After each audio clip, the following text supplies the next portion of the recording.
alors balman na kuma seko tongara le protocole te pineur comme balman nouvelle chamamba de bébé nouvelle folo mingi Algérie ko e fenye irisu ye Algérie on ka sorasi kema woro de blaka taga irisu fi u ka dugu do la mena article kala ambela jene bulaje balemaw ko ku former ko ni Mali sorasu ani Wagner ku ka je ka Mali sécuriser o yi kelingi balemaw o jatige be ni nga fadu makoron ko sisan no comme makoron nya bala sanno irisu Algérie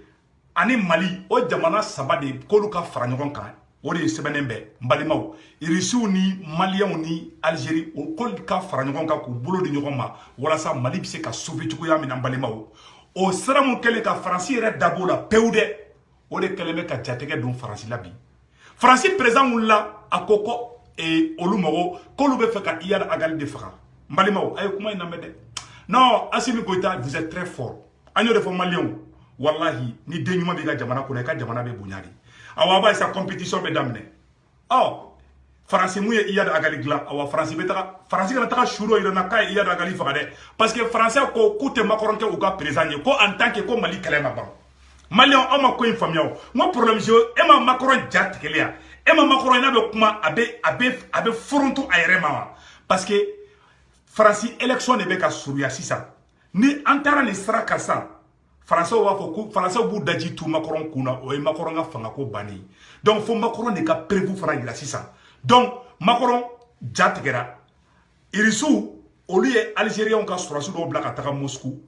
Wagner nana sa ni irisiw ka sɔrɔsiw nana Mali kɔnɔ Algériens ka sɔrɔsi min formé la o ni Maliens ka sɔrɔsiw ani irisiw ka sɔrɔsiw olu de bɛ jɛ sisan ka baara kɛ ɲɔgɔn fɛ parce que c'est vrai Algérie WGO kɛra n ye parce que o y'a sɔrɔ président kolon de tun b'an kunna sinon Algérie ka allié fɔlɔfɔlɔ irisiw de n balimaw Algérie ka sɔrɔsiw ka samara a bɛ bɔ irisiw de fɛ yen Algériens ka sɔrɔsiw ka gloki a bɛ bɔ irisiw de fɛ yen Algériens ka sɔrɔsiw ka mobili a bɛ bɔ irisiw de fɛ yen donc irisiw de bɛ sisan nɔ ka baara kɛ sisan Mali ni Algérie bɛ se k'i bolo di ɲɔgɔn ma diplomatiquement ayiwa CEDEAO mɔgɔw wulilen bɛ ko k'u kumakan yɛlɛma n balimaw n bɛ kuma kelen ɲɛfɔ aw ɲɛna bi a y'aw hakili sigi ko ŋɔmirila mɔ den walayi sanction tɛ se ka kɛ Mali contre la ONU tɛna sanction kɛ Mali contre la maliden jugu minnu bɛ ka bɔ ka aw ja tigɛ a y'aw hakili sigi ko ŋɔmirila mɔ den wagati bɛ gɛlɛya o ye wagati n'a taabolo ye n balimaw hadamaden i tɛ hɛrɛ sɔrɔ f'i ka sɛgɛn an y'o de fɔ bɛɛ lajɛlen ɲɛna o tɛmɛnen kɔfɛ ka b'a la n balimaw ko ja ko MINUSMA mɔgɔw k'u bɛ ka mercenaires de ta n balimaw o fana sɛbɛnnen bɛ yan nɔ ko MINUSMA mercenaire dɔ de minɛna n balimaw a bolila a ye Mali bila MINUSMA mercenaire dɔ a ye Mali bila k'a ka contrat banna ja u bɛ mɔgɔ caman don MINUSMA na ja caman ye mercenaire de olu yɛrɛ bɛ ka kule ko ko irisiw bɛ ka na ni mercenaire ye Mali kɔnɔ ja olu yɛrɛ ka MINUSMA mɔgɔ tilancɛ bɛ n bɛn'o periku fana yira aw la bi n balimaw a ye video in partage diɲɛ bɛɛ k'a sɔrɔ an y'o de fɔ an na mɔgɔ si tɛ bila bulɔku la bilen ko Faransi sɔrɔsi dɔ y'a yɛrɛ faga MINUSMA a bɛ MINUSMA la mais Faransi sɔrɔsi de don ko fana y'a yɛrɛ faga n balimaw o fana dossier b'an bolo an bɛn'o bɛɛ lajɛlen bɔ k'o yira aw la yan'an ka taa ɲɛfɛ fɔlɔ n balimaw an bɛna fɛn dɔ yira aw la aw ni ne an bɛ jɛ k'u lajɛ ɲɔgɔn fɛ an y'a fɔ aw ɲɛna n ko cɛ in tɔgɔ de MINUSMA cɛ mun y'a yɛrɛ faga n balimaw o ka histoire yan'an ka don o la an bɛna don yɔrɔ jumɛn na Algérie ani Mali ani irisiw olu kɛlen bɛ ka fɛn mun sigi a y'a lamɛn dɛ la nouvelle qui a complètement mis Emmanuel Macron hors de lui voici les militaires algériens ont formé en Ossétie du nord de la Russie début octobre ko octobre kalo tile tɛmɛlen na ko Algérie sɔrɔsi 600 tagara irisiw ka dugu dɔ bɛ ko Ossétie Algérie sɔrɔsi 600 de tagara yen nɔ formation na minnu ni Wagner min bɛna Mali sauver ni Assimi kɛlen bɛ ka Wagner wele ko ni Algérie sɔrɔsiw k'u bɛna u jɛ k'u bolo di ɲɔgɔn ma ko ka Mali bɔ bolo la parce que Algérie sɔrɔsiw ka marifa bɛ bɔ irisiw de fɛ Algérie sɔrɔsiw ka mobili a bɛ bɔ irisiw de fɛ n bɛna fɛn kalan aw bɛɛ lajɛlen bɛna jɛ an b'a lajɛ ɲɔgɔn fɛ n balimaw a y'a lamɛn dɛ début octobre 600 militaires algériens pour combattre aux côtés d'un millier de mercenaires russes de la société Wagner qui seront présents au Mali. Certes, la junte militaire à Bamako, qui ne peut pas se brouiller totalement avec la France, n'a pas encore confirmé publiquement cette alliance privilégiée avec Moscou et Alger, mais sent bien qu'elle s'éloigne chaque jour un peu plus d'une quelconque proximité avec la France. avec en toile de fond une opinion publique malienne hostile du drapeau français. Malimao. Comme Mali autorité mogo te ka fo ko Wagner benna comme ko kewale ba ira ka fo Mali autorité Mali sorasu munu be fangala bi Assimi nunu olu ni Algérie ani irisu de be ku tege di nyoma bimbalimao ala be Mali fait de olo ko so nya se be nga vidéo titre la ngo ala be Mali fait Dieu aime le Mali. Wallahi Mali denjugu bebe na Malou. Donc au Algérie encore sorasi on demande le rapprochement entre le Mali, l'allié d'hier et la Russie. L'ennemi privilégié a mis le président français dans une colère noire. La fureur de Macron était autant plus grande que ces derniers mois il avait montré un soutien sans faillite au président Tebboune, lui et son ministre des Affaires étrangères, inspirateur de la politique africaine. Jean-Yves Le Drian avait espéré constituer un axe diplomatique solide entre Paris et Alger pour traiter notamment les dossiers maliens et libyens. Comme français et ministre des Affaires étrangères Jean-Yves Le Drian, olu kun jigi dalen be ko Algérie de benana olu deme, mais irisu olu puissance ka boni français parce que Algérie sorasu ou be former irisu de filles. Algérie sorasu ka marfa ou be bo irisu de filles. Algérie sorasu ka avion ou be bo irisu de filles. Donc irisu de a fo ko Algérie ki ngeshi malima ko parce que ko lu irisu munu nya Algérie teriye ko ni Mali de bena baraka nyoko fait désormais. Ko awa fene comme on appelle irisu ka ambassadrice frabe onina ogo ko Mali te ci olu ngena. Irisu ko Mali te ci olu ngena de. Ko lu be Mali deme ko binde be ka ke Mali kono. Anyo de fo Modibo Keita kato fanga la ya tege di risu de ma anyanga ni parasita domina risu dan de mbalimaw matla fena de mena to fana kala o fete mena ko fe ka bala mbalimaw aya la jede ko minisma kelengele mu nana kabina malila kana ja o be ka mercenaire de recruter mbalimaw mercenaire do le be minisma la o ye kono da ambalma muso do la mbalimaw ko Mariam Conté ka kono da la ambalma muso aw ko gadi segu tungaray sorasi munu be Mali kono ni ministre sorasu do aw kana son aw anu milliard dama aw kana son la dunon de don aw tu chiaw do afle ay kono da balma muso la ka boli ka taka mo shita yoro do ja mercenaire de do mbalimaw aw ni ne aka numéro matricule mena kala aw bela jele ngena aka numéro matricule fle ni mbalimaw un mercenaire détecté dans les contingents anglais de la MINUSMA au nom de Alistair sous le numéro MAS UNC 0317 source les Sphinx. Aga MINUSMA, aga Sorasi Diala au numéro 0317 MAS MINUSMA. A to erere ko Alistair. Aye kono da en balma muso do de la gawo kono ka ata contrat banatoro atagara. O klara toni ka seka de ke o ya ira jaja chenye mercenaire de mbalimaw. Combien da mentigila en balma chebena détail di awnine ambe je ambala men ngon fe. Ayala mede. Afoko mercenaire do de détecter no Alistair abi Royaume-Uni no anglais ka contingent bi MINUSMA na mercenaire de détecter mercenaire ja nanzara be ou tout cas sorcier mu formation bokk autour de la kana ou be mercenaire d'état ko do MINUSMA ka dispositif de MINUSMA contingent kono ko bla kana kala kan on fa fait o de a kan sera nyesro kala ma foka tiaw ando abin foni no Alistair naka numéro matriculé 0317 ibe ka fo anglais do abi Royaume-Uni ka contingent ne kono Alistair ani Mariam ou yo nyogon don en 2016 kan nyoga temenu nyogon che fo kana ke unana dingile soro den to holliyo o kele na den soro ni den to holliyo ala ke Alistair ale ide kata ka Mariam la filin to ja aka contrat de bana MINUSMA kono atara Mariam tata rodo Mariam konti ale resigile yoro benendo gaw konama are shibeta samu kwa ale woro aye kosugu beke amaseka cheni den dun sorla den hake bebe deninga gaw kono aketuwa fo tabulu a toro de la mogo ya ala kuno foli a ko bi se ka se wilda donc balimaw abela jele ngida abela jele wala mena awro kala samno quoi olu bi se ka do yiji koro olu ka baara ka muso de menu be session de détresse là Mariam Conte san 26 a taara se. Voilà. Donc san 26 a tagara se a ye sɛgɛsɛgɛli kɛ a tagara ministre cɛ dɔ bɛ ko Alistair anglais ka contingent de do a bɔra Angleterre de anglais de do ja mercenaire de do o bɛ mɔgɔ minnu bɔ ministre sɔrɔsi minnu bila ka na k'u bɛna Mali sauver mercenaires de ka ca la ka tɛmɛ sɔrɔsiw kan awa sɔrɔsiw formelen fana tɛ dɛ n'u nana u bɛ kɔnɔ de da musow la a caman ye manamana mɔgɔw ye u bɛ bi musomanninw kan u bɛ kɔnɔ da musow la donc anglais ka sɔrɔsi dɔ de bɔra nin tɛ français yɛrɛ nin ye anglais de a bɔra Angleterre ja sɔrɔsi yɛrɛ tɛ mercenaire de do a bɛ wari de minɛ ka taa kɛlɛ kɛ dugu ni ɲɔgɔn cɛ mercenaire de do n balimaw o de kɔnɔ da an balimamuso dɔ la Gawo k'a tɔgɔ ko Mariam Kondi n balimaw ka da tulu la ka da jaba la ka cɛ yɔrɔ ɲini cɛ ka numéro 0317 a bɛ ministre de la ka cɛ ɲini ka ɲini sufɛ ka ɲini tile fɛ cɛ ma ye donc u ye renseignement de ta u taara anglais ka ambassade la olu ko k'u tɛ cɛ dɔn bɛɛ y'i cɛ ka ba la u tagara sisan nɔ u tagara ɲininkali kɛ yɔrɔ wɛrɛw de la olu ko effectivement k'a tun bɛ ministre la ministre mɔgɔw ko mais k'a tagara u ye ministre mɔgɔw ɲininka ko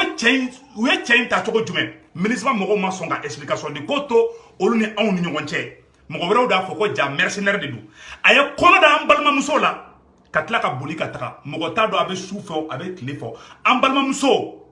o n'a den de bɛ ɲɔgɔn kan den charge b'an balimamuso de kan bi n'a tɔgɔ ko Mariam Kondi an balimamuso aw ko ka di Seku Tunkara ye ladilikan de do cɛ bɛɛ tɛ mɔgɔ jɛ ɲɔgɔn ye i m'a ye a ye kɔnɔ da i la dɔrɔn ka boli ka taga e t'a dɔn i t'a siya dɔn i tɛ cɛ dɔn dunan ka n'i yɛrɛ d'a ma i t'a somɔgɔ dɔn i t'a fa dɔn i t'a ba dɔn i ma deli ka somɔgɔ ye i t'u sigiyɔrɔ dɔn n balimamuso a bɛ tɛmɛ o yɔrɔ kan n balimaw o tɛmɛnen comment on appelle o tɛmɛnen kɔfɛ ka ban na an ye Mariam ka histoire mɛn président Macron n'o ye Faransi président ye o de wulilen bɛ bi k'i jɔ a sen kan ko f'ale ka Iyad Agali faga président Sigi a y'a kɔlɔsi dɛ Faransi bɛ bɔ san tile fila la k'u ye Iyad Agali faga u bɛ taga su dɔ yira na mun ni Iyad Agali yɛrɛ tɛ kelen ye tiɲɛ t'a la dɛ a kana da la dɛ Faransi de ninnu bɛ formé k'u bila Mali contre la joli fɛn fɛn bɔra Faransi ka joli bɔnnen de donc n balima maliyɛnw Faransiw mana fɛn fɛn fɔ k'u y'a kɛ aw kana da la tile fila in kɔnɔna na Macron bɛ fɛ ka kɛ Faransi président de ye diyagoyani jɛ la donc ko Iyad Agali ko Faransi ko k'a bɛna Iyad Agali faga tile fila in na bɛɛ o bɛ taa su dɔ ta ka yira u la mun ni Iyad Agali tɛ kelen ye koyi Iyad Agali dogolen b'u bolo u b'a yɔrɔ dɔn n'a ye Faransi diya bi bilahi ala kɛlɛ bɛ ban bi bɛɛ n'a ye Faransi diya bi dɛ kɛlɛ Mali kɛlɛ a bɛ ban bi bɛɛ donc an bɛ mun ɲɛfɔ bɛɛ lajɛlen na bɛɛ k'i bolo di ɲɔgɔn ma a y'a hakɛ to voilà a y'a to n ka dennaŋolonw Modibo Keyita ye kuma dɔ fɔ ko dennaŋolon ni dennaŋolon bɛ dugu la o dugu n'aw m'u dégager ka bɔ dɔrɔn dugu tɛ avancer donc balimaw Faransi wulilen bɛ u bɛ ka plan dɔ de fana kɛ sisan nɔ sisan u kɛlen bɛ ka CEDEAO kun ko o ni Mali bɛ négocier ko ka élection date ko ka jɛ k'o changer mais sisan komi américains ko k'u bɛ Français dɛmɛ Français ye confiance sɔrɔ sisan Faransi bɛ ka CEDEAO bila ka dalakan de yɛlɛma sisan nɔ ko CEDEAO k'a fɔ Maliens ɲɛna ko diyagoya ko élection bɛ kɛ ni san banna ko date ninnu fɔra ko Bandawo ni Mukutari Wale date min fɔ ko diyagoyani jɛ ko élection bɛ kɛ o de la Faransi fana sigilen b'o de kan Faransi bɛ ka CEDEAO manipuler ka taa o sira de kan n balimaw i m'a ye Mali kɛlen ka CEDEAO représentant kɛ CEDEAO ye lettre ci Assimi ma ko problème t'a la ko CEDEAO ye Mali dɛmɛ CEDEAO y'a da yɛlɛma a bɛ siɲɛ 120 bɔ CEDEAO de ko kunu ko bɛ Mali dɛmɛ bi tuguni an ɲɛ b'a la o CEDEAO kelen bɛ ka bɔ tuguni ko non ko date mun fɔra ko diyagoya ko Assimi bɛ taga ka bɔ yen ko zonkɔrɔ minnu y'an ka jamana ci k'olu bɛna sigi Mali kɔnɔ ko élection bɛ kɛ an dun b'a dɔn élection tɛ se ka kɛ Mali dugu tɛ k'i bɛ se ka taa dugu min na n balimaw o de janfa jugu wulilen bɛɛ mais an bolo bɛ irisiw bolo aw si kana jɔrɔ a yɛrɛ fana kan tɛgɛ di ɲɔgɔn ma n'i y'a ye karisa n'an dɛmɛ i kan ka sama faga o ka sɔrɔ k'u n ka wara faga ka mɔgɔw wele ko n'an dɛmɛ ka n ka wara faga o ka sɔrɔ wara ku b'i yɛrɛ fana bolo dɛ donc maliyɛnw an yɛrɛ kan tɛgɛ di ɲɔgɔn ma an ka ɲɔgɔn juguyaw ni fɛnw dabila an ka Mali kura jɔ Mali kura bɛ jɔ ni jumɛn ye an yɛrɛ kan jogo changer Mali kura bɛ jɔ ni jumɛn ye an kana bi distraction kɔnɔna na Seku Tunkara bɛ tan fɛ dɛ a kunkolo ka jan dɛ a nunbara ka bon dɛ nafa t'o la o bɛɛ distraction de an mago bɛ jumɛn la bi an faw fagaliw ka dabila an baw fagaliw ka dabila an dɔgɔmusow violeliw ka dabila ni ye muso violé ya ka jaratigɛ fɛn bɛɛ tiɲɛ bilayi nin gɛrɛ na muso ye sɛgɛ mun kɛ nin gɛrɛ la muso ni denmisɛnninw u tɔɔrɔla nin kɛlɛ in na muso caman kɛra muso furuyatɔ ye muso caman kɛra dentan ye muso ka kalo 9 wolo ka tɔgɔ faga manamana ko la a bɛ muso traumatisé a bɛ ni ala na kira cɛ an y'o de fɔ bɛɛ lajɛlen ɲɛna wallahi mɔgɔ de bɛ faransi supporter bilahi ala kana hɛrɛ ka bɛn ala ka bɛn malo o de kosɔn mɔgɔ bɛ ne dimi ne n ka video dɔw la juguya tɛ quoi c'est à dire que a tɛna fɔ ko faransi ye ko dɔ kɛ ne mɔkɛ la ka tɛmɛ ko faransi dimiya bɛ na o tɛ dɛ faransi maɲi de faransi bɛ ka mun k'an ka mɔgɔw la a maɲi de ɲaw la sɔmi depuis faransi na waati n ko faransi maɲi donc n balimaw n bɛna yɔrɔ dɔ fana bɔ k'o yira aw la an y'o de fɔ anw tɛ kuma an kun fɛ an bɛ fɛn fɛn fɔ an b'a yira mɔgɔw la peut-être mɔgɔ bɛ sɔn a ye namɛ dɛ résultat l'échec de l'intervention française au Sahel ne vient polluer sa réélection en 2022. Le président Emmanuel Macron entend mettre la pression sur les armées dans la région pour obtenir l'élimination du chef djihadiste malien Iyad Agali. Quand élection soit là, ko Macron français ko kute Macron faible Macron mena galo le tigesa Macron ko kale be Iyad Agali faga Macron ye laydu kandi français ma kabe Iyad Agali faga kabe mali terroriste ko kaba bampew mali wa kana dala de hali français ko kanga ta kilali français ka ta ka banga dugula ça dit en tout fait de quoi en tout cas surasu de fanga dugula quoi un point d'être donc bali mon anga ta fait. Cette opération est d'autant plus risquée qu'on sait du groupe armé Olivier Dubois Inter-Assad. Mohamed Agali négocie avec la junte militaire au pouvoir au Mali une recomposition du paysage politique. Vivent les soldats des forces Barkhane et les services de renseignement français devraient subir dans les prochaines semaines de fortes pressions par de l'Élysée qui viendra à tout prix obtenir la neutralisation d'Iyad Agali. Ko semaine de menale Francis présent Macron ko semaine damanama ko kalo kana sɔrɔ ko Iyad Agali ma faga ko nin kalo kana ban an bɛ kalo min na ko ka sɔrɔ ko ma Mali terroriste ɲɛnama bɛɛ lajɛlen faga k'u ka bɛɛ faga k'u ka Iyad Agali faga sisan u bɛna don nkalontigɛ de la u bɛna don montage de la sisan parce que Macron bɛ fɛ ka kɛ président ye u bɛna fɔ de Iyad Agali fagara France ye victoire kɛ maliyɛnw a y'aw kɔlɔsi dɛ u bɛ ka jan de la ɲa u bɛ taga su dɔ peinture ko yira n na u bɛ taa photo dɔ ta ka montage dɔ kɛ u ye Iyad Agali faga a ka la tiɲɛ t'a la dɛ u bɛ nkalon tigɛ de la et puis tuguni u bɛ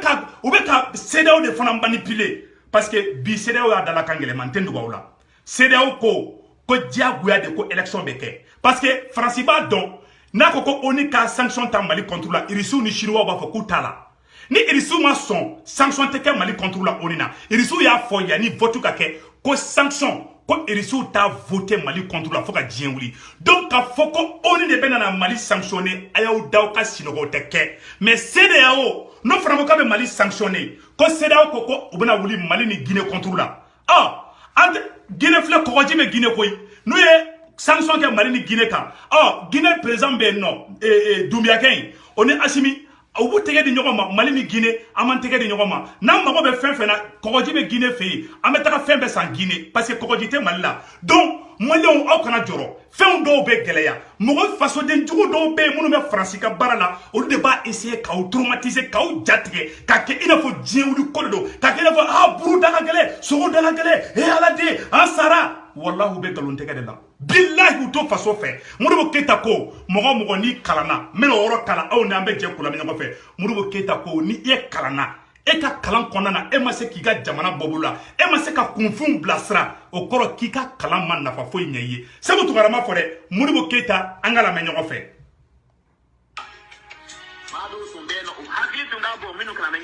a y'a lamɛn mɔgɔ kalannenw o tuma anw man kan ka waso n'an ka kalan ye voilà an ka kan k'an sinsin an ka kalan kan an balima minnu bɛ yen n'u ma kalan ka sira ɲumanw d'u kɔrɔ ka miiri ɲumanw d'u la n'u filila k'u ka bi juru la k'u lakile min b'a to jamana bɛ se ka taa ɲɛ b'o ɲini an balimaw fɛ minnu kalanna ani fana an bɛ min ɲini jama bɛɛ fɛ y'a fɔ aw ye i mana ekɔliso min ye sisan fɔ an yɛrɛ y'a jɔ Mali ka indépendance sɔrɔlen Modibo Keita ko mɔgɔ kalannen fɛn fɛn bɛ Mali kɔnɔ aw kana aw leru bɔ mɔgɔ minnu ma kalan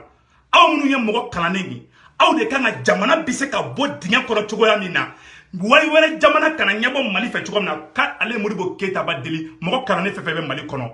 aw kana taga aw faso janfa k'a di mɔgɔ wɛrɛ ma kalan kɔrɔ ye jumɛn ye kodɔn i kalanna ka kodɔn ni i kalana yɛrɛ de ka tila ka kodɔn kalan ni kodɔn tɛ kelen ye bilahi donc ni i kalana ka kodɔn i t'i ka jamana janfa mɔgɔ kalannen o kɔrɔ tɛ ko mɔgɔ bɛɛ taara ekɔliso la dɛ mɔgɔ dɔw ye mori kalan kɛ mɔgɔ dɔw ye arabu kalan kɛ mɔgɔ dɔw ye matarasa kɛ mɔgɔ dɔw ye kuranɛ kalan kɛ olu bɛɛ mɔgɔ kalannenw de ani ekɔliso kalan mais maa mun ye maa kalannen ale ka kalan nafa sera ka jamana ma a bɛ fɔ de ma ko maa kalannen a bɛ fɔ de ma ko maa ladiri n balimaw Modibo Keyita y'a bɛɛ fɔ yan'a ka sa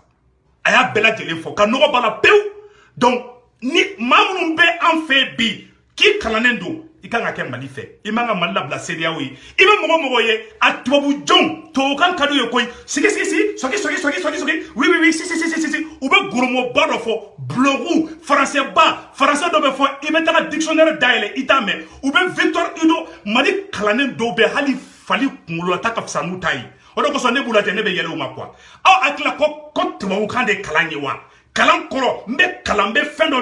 nafa don n ka dugu kɔnɔna na fantanw bɛ lafiya jamana yɛrɛ t'a disi gosi ni ne ye o ye mbori a bɛ fɔ de ma ko mɔgɔ kalannen a ma fɔ i ka taga walikan kalan k'i waso n'o ye dɛ dɔw bɛ taga u bɛ français dɔw fɔ bilahi e yɛrɛ b'a kɔrɔ ɲini t'a ye e m'a ye ka i bɛ ka to fanga la ni ye goromo fɔ dɔrɔn i bɛ k'a bɛ se ka i non a bɛ tɛgɛrɛ f'i kun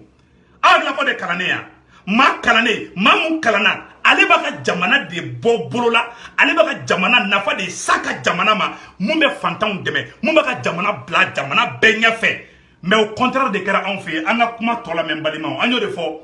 Modibo Keyita discours filanan min fana kɛ balimaw an b'o fana k'a la a ye lamɛn c'est très important balimaw donc an ka taa ɲɛfɛ an y'o de fɔ an b'aw bilasira yɔrɔ président Makɔrɔ bɛ campagne na aw kɔlɔsi dɛ ni ka taa bi la dans une semaine Faransi bɛna fɔ k'u ye Iyad Agali faga bilahi tiɲɛ t'a la Faransi bɛna fɔ dans une semaine k'u ye Iyad Agali faga dɛ Makɔrɔ ko k'a bɛ semaine kelen ou bien semaine fila de di Faransɛw ka sɔrɔsiw ma k'u ka Iyad Agali faga o de sɛbɛnnen bɛ donc Modibo Keyita ye kuma filanan jumɛn fɔ tuguni an ka jɛ an k'o lamɛn ɲɔgɔn fɛ bonya bɛ dukɔnɔmɔgɔw kan i b'a sɔrɔ dukɔnɔmɔgɔ de kan bɛnnen bɛ nka ni bɛn tɛ du kɔnɔ ni kɛlɛ bɛ yen nɔ mɔgɔw bɛ bin u cɛ k'u bila ɲɔgɔn na o tuma du bɛ tiɲɛ du bɛ jɛnsɛn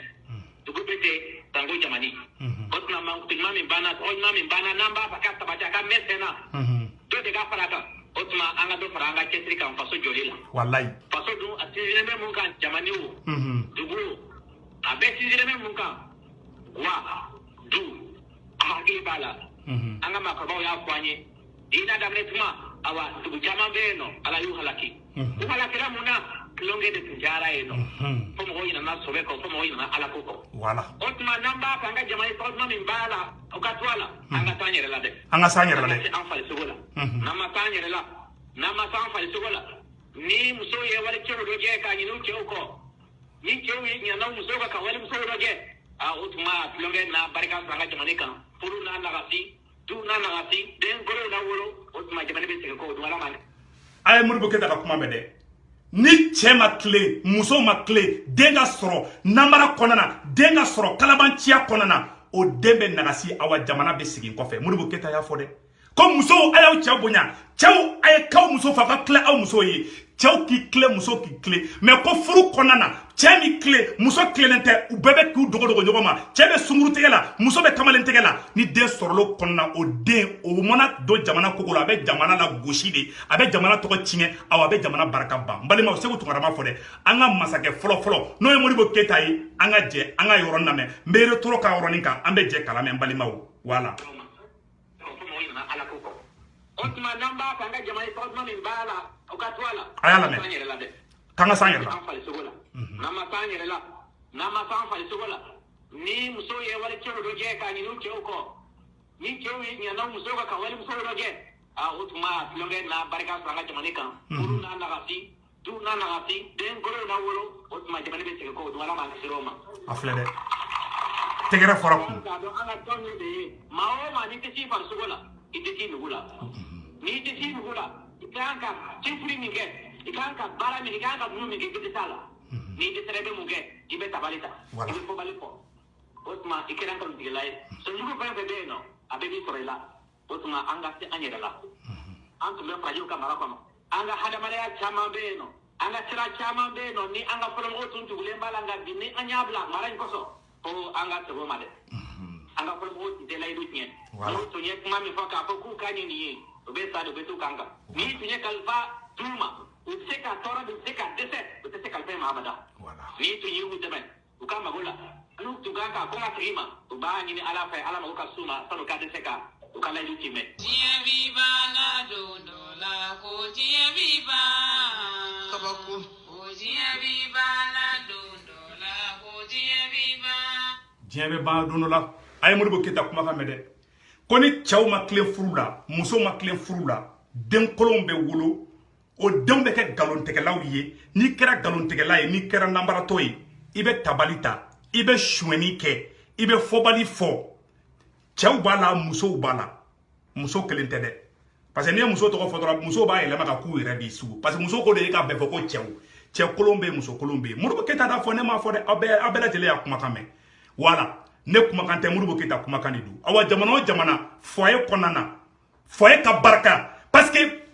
jamana yɛrɛ soubassement ye foyer de ni foyer barakalen tɛ dɔrɔn jamana o ye jamana binnen ni dennankɔlɔnw cayara jamana image bɛ tiɲɛ ni jamana image tiɲɛna a bɛ kɛ soroba ɲagami de e yɛrɛ t'a dɔn mun ka ɲi bilen i bɛ bɛɛ bugɔ bere kelen na ka sɔrɔ yɛrɛwolow bɛ yen hɔrɔnw bɛ yen hɔrɔnya bilahi hadamaden ka sa hɔrɔnya bolo foyi tɛ hɔrɔnya bɔ awa i kumakan i kɔ bato président nkalon tigɛ maliyɛnw y'a bɛɛ tagara Assimi Goïta to i kumakan ta Assimi Goïta maliyɛnw kalan Assimi Goïta Algérie ni irisiw ani maliw bɛ n'u tɛgɛ di ɲɔgɔn ma bi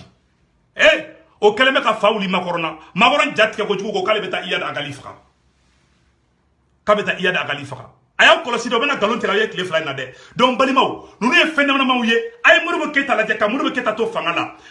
Amérique président n'o ye Kennedy ye o ni Modibo Keyita o nalen Amérique kɔnɔ Amérique président de déplacera ka taa Modibo Keyita kunbɛn fo aéroport la u jɔlen filɛ avion kɛrɛfɛ ni Mali président tun bɛ voyager Amérique président de tun bɛ déplacer ka taa Mali président kunbɛn ka tila irisiw ni Union soviétique o ni américains tun bɛ kɛlɛ la wagati na pendant la guerre froide Modibo Keyita de tun bɛ kuma irisiw ni ɲɔgɔn cɛ chinois don ONU kɔnɔna na Mali de ye campagne kɛ walasa chinois ka kɛ parmi les 5 membres permanents des Nations Unies mɔgɔ caman t'o kalama dɛ le Ousmane Ba n'o ye comment on appelle là en balimakɛ ou bien en tonton Cheikh Oumar Sissoko mun bɛ M5 na o bɛnkɛ ko Ousmane Ba o ye discours dɔ kalan Nations Unies kɔnɔna na c'est le discours le plus applaudi dans l'histoire des Nations Unies malien d'a kɛ awa tɔgɔ ko Ousmane Ba awa comment on appelle là Cheikh Oumar Sissoko mun bɛ M5 na Cheikh Oumar Sissoko bɛnkɛ de don a ye taa Cheikh Oumar Sissoko ɲininka so fila boli kɛnɛ filɛ koyi Mali ye duguba de bilayi hɔrɔnw tun bɛ dugu in kɔnɔ yɛrɛwolow tun bɛ dugu in kɔnɔ mais manangolo ni nana caya dugu in kɔnɔ ka dugu in danbe bɛɛ bɔ a la ni barika tɛ mɔgɔ la n'i ye jamana kalifa la a bɛ jamana lajigi de a tɛ jamana layɛlɛ ala ka Assimi ala k'i kɛ barikaden ye an y'o de fɔ Mali tun bɛ sanfɛ de Mali de tun bɛ sigi ka kuma Mali président de tun bɛ sigi ka kuma Amérique président ni irisiw ka président ni ɲɔgɔn cɛ tête à tête la awa ni Mali président tun bɛ na dugu o dugu la o tun bɛ taa kunbɛn de Modibo Keyita tun bɛ kunbɛn de i n'a fɔ roi Modibo Keyita tun bɛ kunbɛn de Mali irisiw ye avion 16 de di Mali ma Air Mali 16 avions k'an ka sɔrɔsiw former marifa dilan usine k'o dayɛlɛ Mali kɔnɔna na marifakisɛ bɛ dilan usine na o tun bɛ Mali kɔnɔ Alpha nalen de fanga la Alpha Umar ni ATT ani Bubayi Mayiga ani IBK olu a fermer irisiw ye missile di Mali ma cɛ a tɛ sɔn ɲɛfɔli ma quoi donc n'an bɛ ka sigi olu kɛlɛw ma o tɛ problème ye i ma Algérie mɔgɔ tɛ maga Algérie la n'Algérie ma sɔn ko ko min tɛ kɛ o tɛ kɛ donc balimaw a ye Modibo Keyita an b'o de fɔ Mali président Assimi i b'i ka diplomatie de dilan sisan nɔ i jija i ni américains kana kɛlɛ Modibo Keyita ni américains kun tɛ kɛlɛ dɛ Modibo Keyita ni irisiw kun ka di Modibo Keyita ni américains fana kun ka di mais Modibo Keyita kun tɛ Faransi de fɛ i b'o jeu de kɛ Faransi bɛ fɛ de ka Mali ni Amérique de bila ɲɔgɔn na aw kana attaquer Amérique la Amérique t'an jugu ye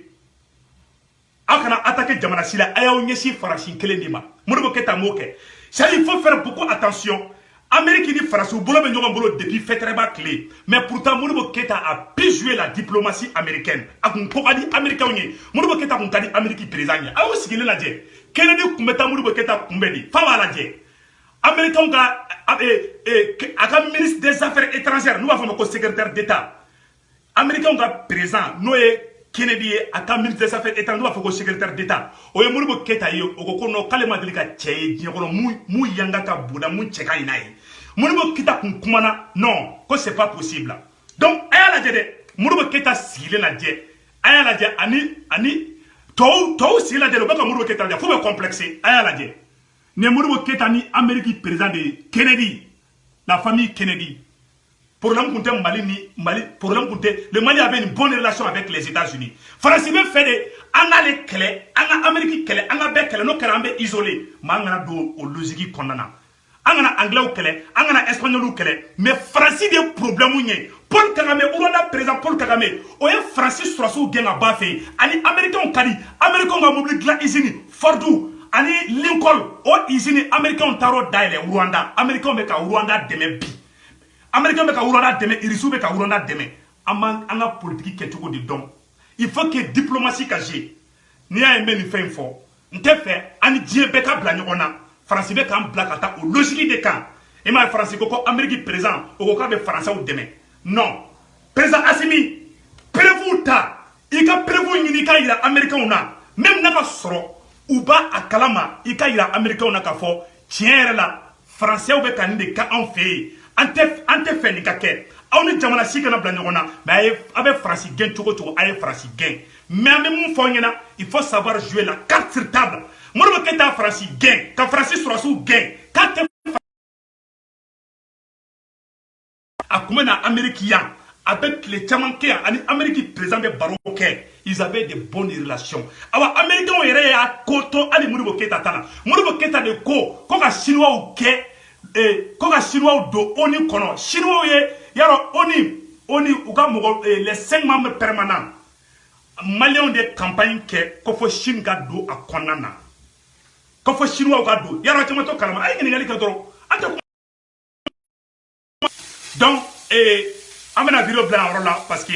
il y a un problème de connexion ni ala sɔnna ma an bɛ vidéo bila yɔrɔ la mais an bɛ mun ɲɛfɔ bɛɛ lajɛlen ɲɛna Mali tɛ jamanaden ye awa Assimi bɛ sira mun kan sira in ka ɲi maliyɛnw aw kana dimi Assimi kɔrɔ aw kana perese Assimi ma jamana Modibo Keita ye Mali ka yɛrɛma hɔrɔnya dama don min na Mali ye wagatinin kɛ yan'a k'a yɛrɛ sɔrɔ donc an ka sɛgɛn kun an k'an bolo d'an dusu la n bɔra k'o vidéo de kɛ k'o ɲɛfɔ bɛɛ lajɛlen ɲɛna an bɛ mun ɲɛfɔ Assimi ɲɛna Kawjim bɛ CNT la aw bɛ ka commission dɔ sigi ko ka Kawjim ko ka kuma Kawjim ka ko kan a ye Kawjim gɛn ka bɔ CNT la ala aw kana tan ta c'est à dire a t'aw fɛ aw taabolow tɛ kelen ye quoi ma kuntan fɛn fɛn b'aw kɛrɛfɛ tubabu jɔnw aw gɛn ka bɔ aw kɛrɛfɛ o ɲama kana taa yɛlɛ aw la quoi aw ko ka d'an ye an b'aw bɛɛ fɛ n'i y'a ye fana an b'a fɔ aw ɲɛna fana toujours n ka jeune dɔw gɛrɛ aw la an tɛ ka kɛ ko place ko kɛlɛ o tɛ dɛ Sebu Tunkara bɛ k'aw dɛmɛ de ka mɔgɔ ɲumanw yira aw la k'u ta aw ka baara kɛ n'u ye jamana tɛ se ka jɔ ni denlankolon ye jamana tɛ se ka jɔ ni mɔgɔ fu ye jamana tɛ se ka jɔ ni mɔgɔ lankolon ye n'an ye mɔgɔ ɲuman min ye an b'a fɔ nin ka ɲi a ye nin ta nalomaw lagalagatɔw kun finnen ko saribɔn olu tɛ se ka nin yɔrɔ faamuya dɛ Segu bɛ place ko kɛlɛ de la place ko kɛlɛ tɛ mɔgɔ ni mɔgɔ tɛ kɛlɛ la an bɛ ka président bila sira bi a bɛ ka se ka jamana jɔ ni den ɲɛnama minnu ye an bɛ k'u yira karisa ninnu gɛrɛ i la hakili ɲurana ɲɔgɔn na o de bɛ jamana jɔ donc an bɔra k'o de fɔ a t'i n'a fɔ karisa mɔgɔ caman ne an ɲɛ liti kan ne t'olu tɔgɔ fɔ la o mɔgɔ caman bɔra ko marché la a b'a la France ne t'u caman tɔgɔ fɔ a dɔw ye infiltré mais minnu yɛrɛ bɛ jamana fɛ n y'o caman tɔgɔ fɔ aw ɲɛna n ko ninnu ye jamana jɔlaw de an bɛ ka transition dɛmɛ de nin fana ye dɛmɛ de ka ɲɛsin Assimi ma donc balimaw komi n ka connexion man ɲi n bɛ vidéo bila yan yɔrɔ la ala ka hɛrɛ kɛ Mali ye a ye to président Assimi kɔ a ka to transition mɔgɔw kɔ u bɛ sira min kan sira in ka ɲi sira in jɛlen don donc n bɛ dan yɔrɔ la ala ka hɛrɛ kɛ Mali